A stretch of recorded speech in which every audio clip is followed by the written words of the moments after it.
Olá, a indústria está on e eu, Sandra Persen, também estou on, conversando com vocês e conversando também com um convidado que vai falar de um assunto muito especial, que é saúde e segurança no trabalho. Estamos recebendo José Carlos Antônio da Silva, ele que é engenheiro da Diretoria de Saúde e Segurança do SESI. Tudo bom, José Carlos? Bom dia, tudo ótimo. Satisfação estar aqui com vocês. Satisfação é nossa. Afinal de contas, dia 28 de abril, a gente comemora o Dia Mundial de Segurança e Saúde no Trabalho.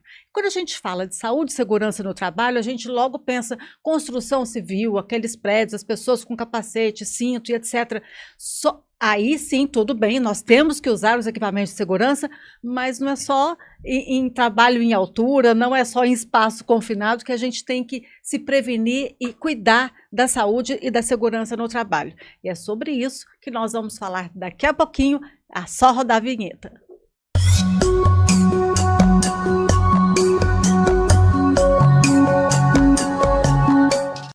A indústria está on, Sandra Persen, conversando com vocês e com o nosso convidado, José Carlos Antônio da Silva, ele que é engenheiro da Diretoria de Saúde e Segurança do SESI. O assunto de hoje, saúde e segurança do trabalhador, não só nesses ambientes onde a gente imagina que é necessária essa saúde e segurança.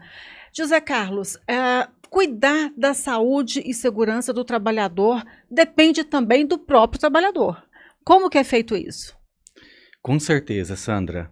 Antes da gente navegar por essas veredas da saúde, da segurança do trabalho, os momentos que nos desafiam são os que mais nos ensinam e também nos definem.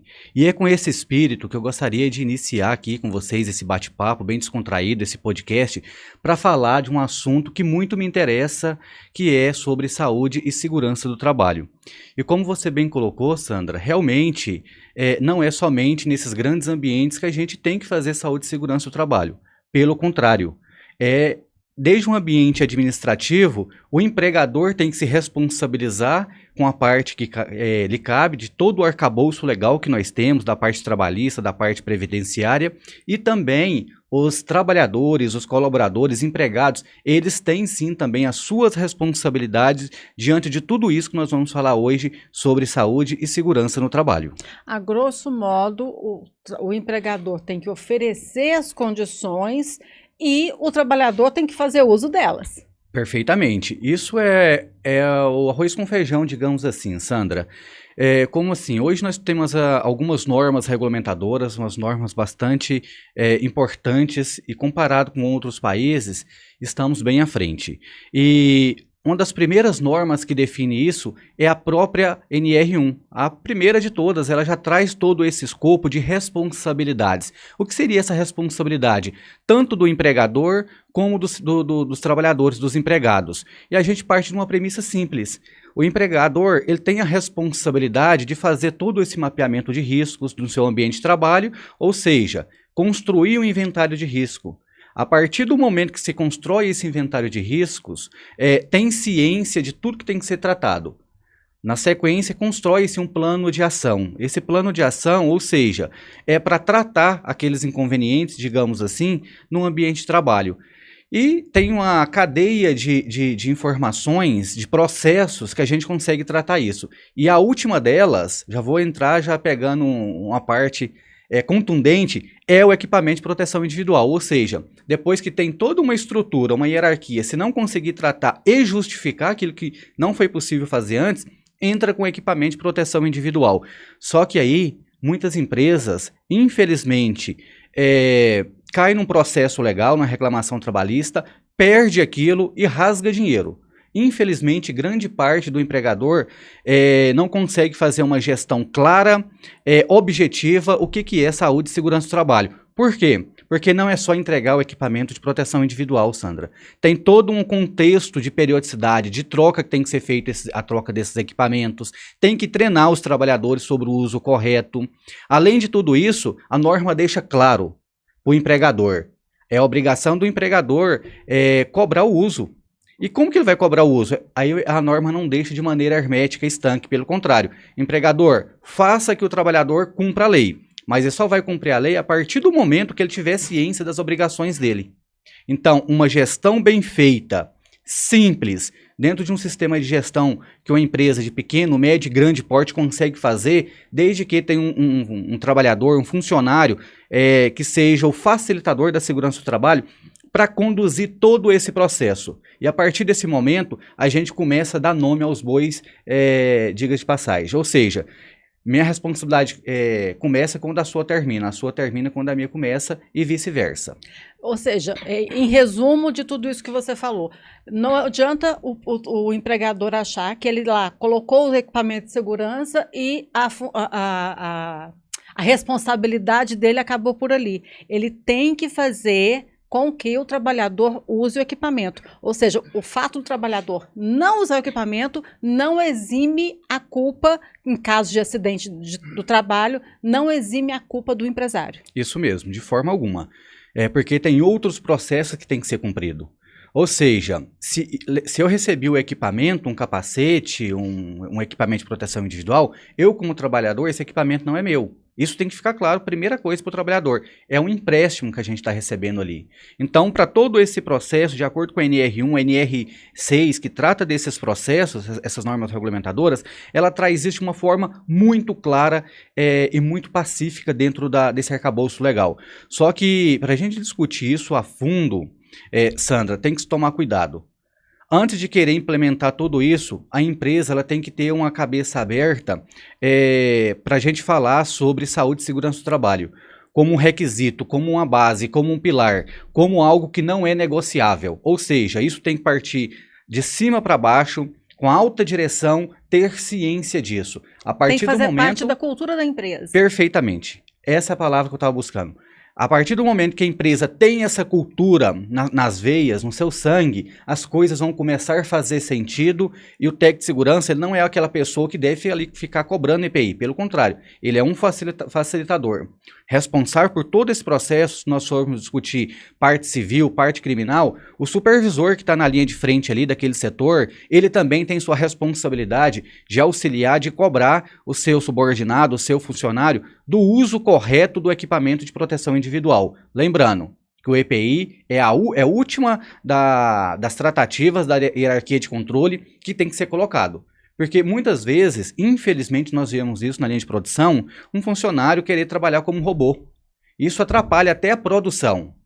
Só que tem que tomar cuidado no contexto que eu estou falando. Não é colocar o EPI. É tratar com a substituição, com uma engenharia, com uma medida administrativa. Se tudo isso para trás não der certo, que vai acontecer isso, nós vamos colocar o EPI. Só que aí tem um ponto importantíssimo. Nessa gestão que muitos empregadores rasgam dinheiro, perdem uma causa trabalhista por não fazer o processo completo, por fazer meia parte, como você falou. Muitas vezes por desconhecimento mesmo. Afinal de contas, o empresário ele tem que gerir um negócio, ele tem tantas atribuições e aí que entra o SESI. Eu não tenho dúvida disso. Ele tem que dar conta do negócio dele. Saúde e segurança do trabalho, deixa para o SESI, deixa para quem tem competência para resolver aquilo que é o foco nosso. Saúde e segurança do trabalho. Então a gente consegue fazer toda a estrutura para dar esse embasamento técnico para o empregador. Para ele não ter problema. Para ele não ter problema. E agora, o interessante é que quando a gente fala de saúde e segurança, as pessoas já pensam numa construção, num laboratório, numa grande indústria. E os escritórios? Os escritórios têm tem que ser tratado. Principalmente com a parte dos fatores de riscos ergonômicos, que muitos, infelizmente, desprezam. E que hoje já faz parte, dentro do PGR, esse agrupamento de risco, que antes não era obrigatório dentro do antigo PPRA. Hoje ele já faz parte, de maneira obrigatória, dos levantamentos, das tratativas que o empregador tem que fazer dentro do seu ambiente de trabalho. Não somente risco físico, químico e biológico, mas agora entrou de forma obrigatória os fatores de riscos ergonômicos e de acidente do trabalho ou mecânico. Quais seriam esses? Você consegue, assim, só para a gente poder visualizar, por exemplo, o empregador, nesse caso, ele pode ser multado, ele pode sofrer sanções? Pode sim. Mas antes da gente pensar nas sanções, vamos pensar nas tratativas que ele pode ser feito. Fazer aquilo não pelo rigor da lei, mas fazer isso, aí as pessoas a gente ouve muito isso, Sandra. Saúde e segurança do trabalho só dá gasto. Dá gasto quando não se sabe fazer a gestão de forma devida, de forma correta, respeitando os pilares que tem que ser feito. É igual plano de saúde, né? É igual plano de saúde. A gente paga e espera não usar, mas que precisa já compensou tudo. E dentro disso, a gente tem algo para falar aqui durante o dia todo, nessa parte de gestão e sustentabilidade dentro de saúde e segurança do trabalho. E esse ponto, voltando na pergunta que você me fez, Sandra, tem que se tomar cuidado com isso.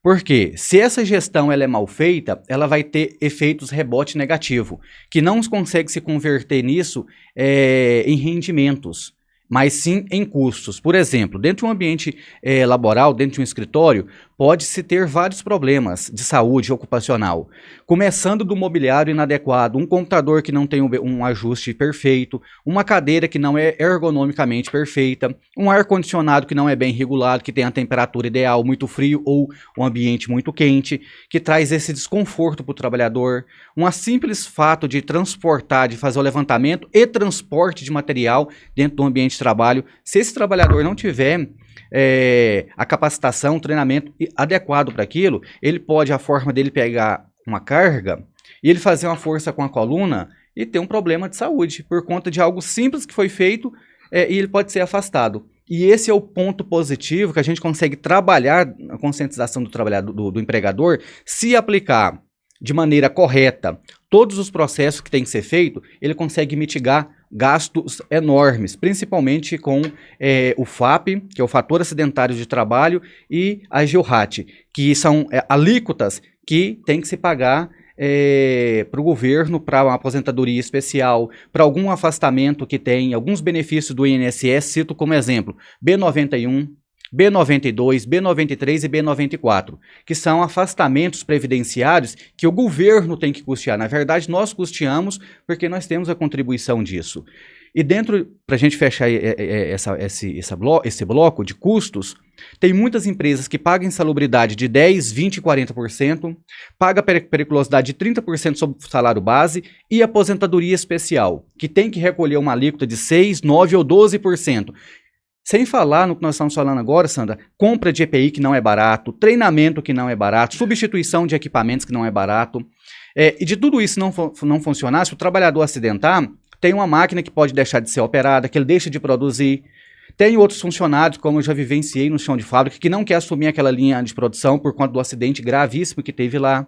Então tem um efeito muito grande de custos se colocar na ponta da caneta, o investimento. Sem contar a questão do absenteísmo, né? Porque a pessoa que se machuca, que se lesiona ou que contrai uma doença, ela fica automaticamente afastado do trabalho.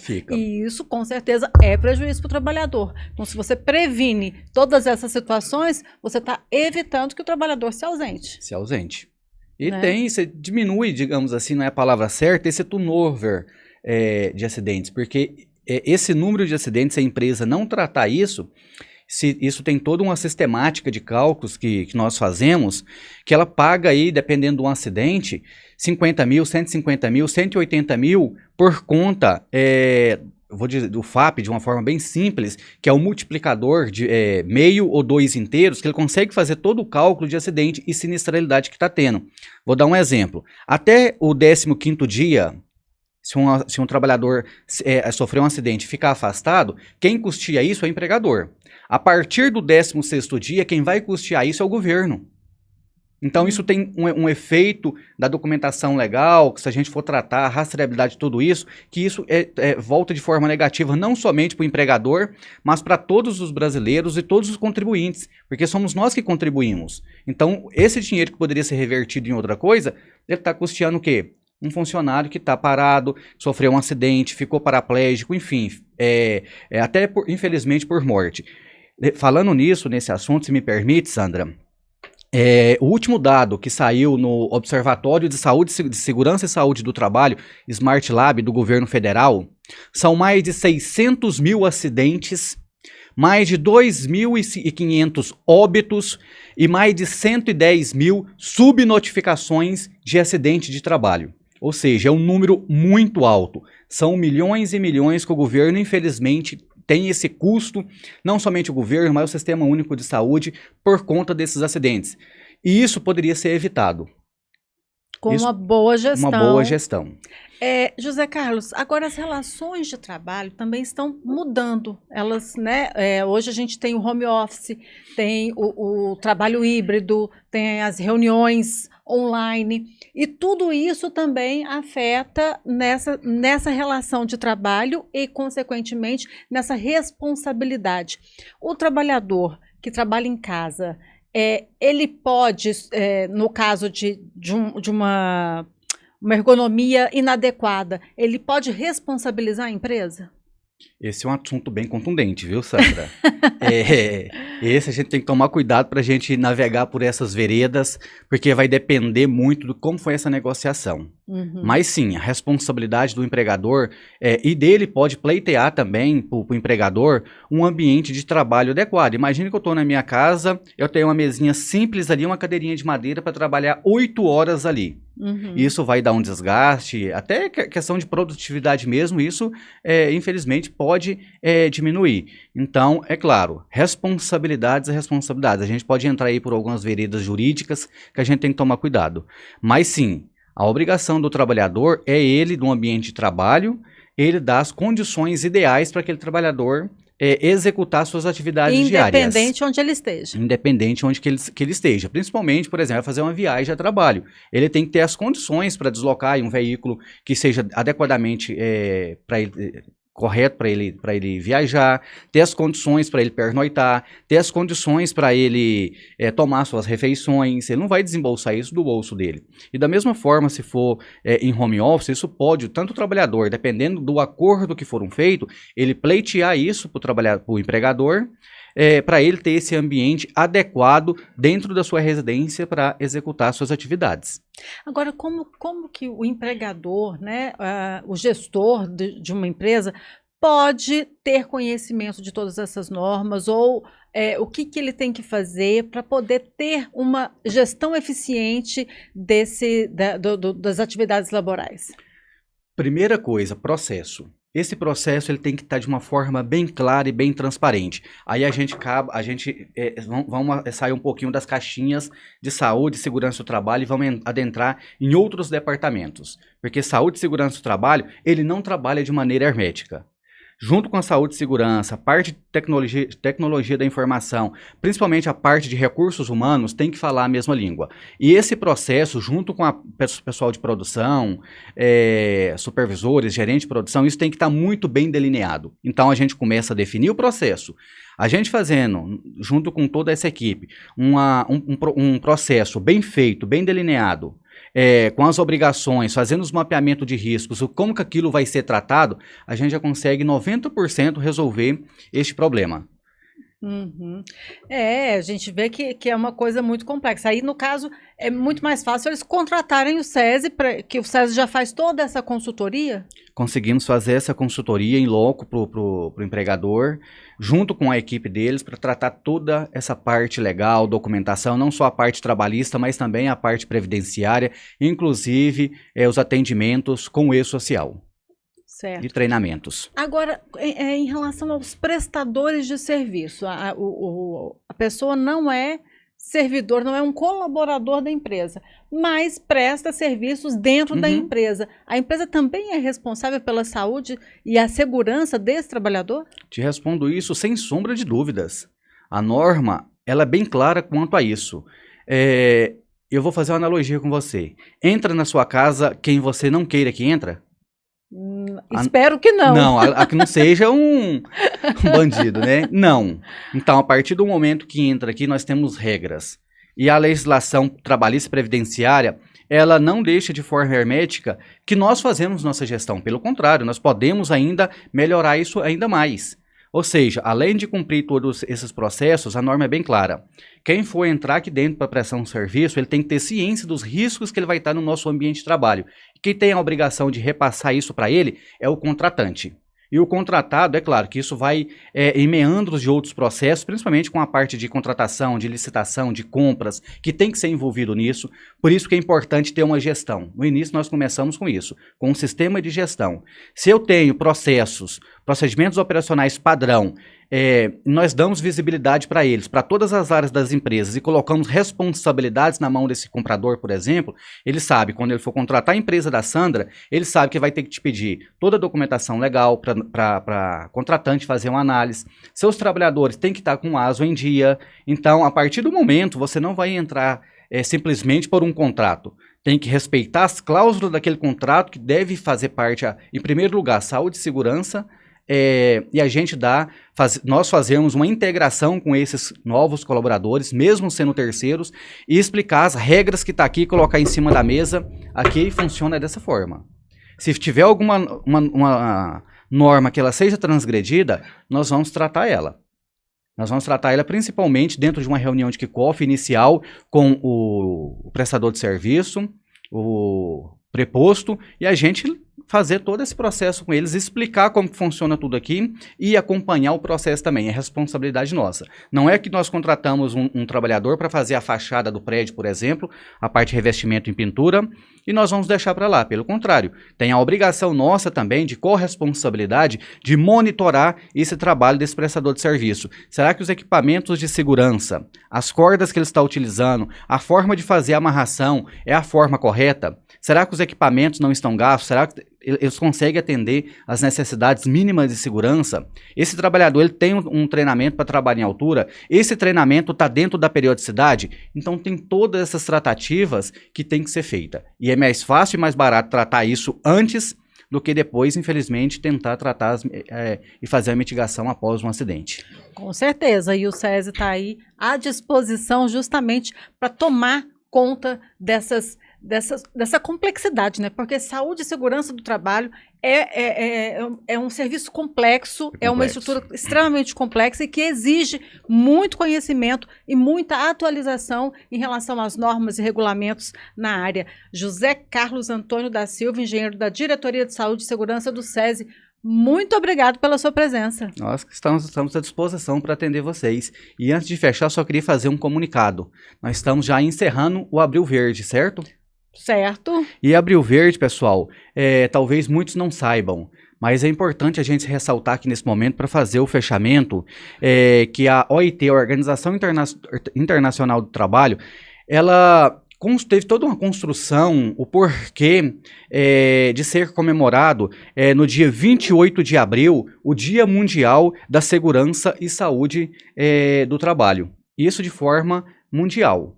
É claro que eu não vou explicar todos os conceitos, poderia tomar um tempinho, mas no Brasil, muitos não sabem, mas no Brasil também tem uma data que se comemora, o Dia Nacional em Memória das Vítimas de Acidente de Trabalho, que é regido pela Lei 11.121 de 2005. Então tem que se tomar cuidado, como muitos prevencionistas se fala, comemorar o Dia Mundial da Saúde do Trabalho. A gente tem que se atentar também, Sandra, em memória das vítimas de acidente de trabalho.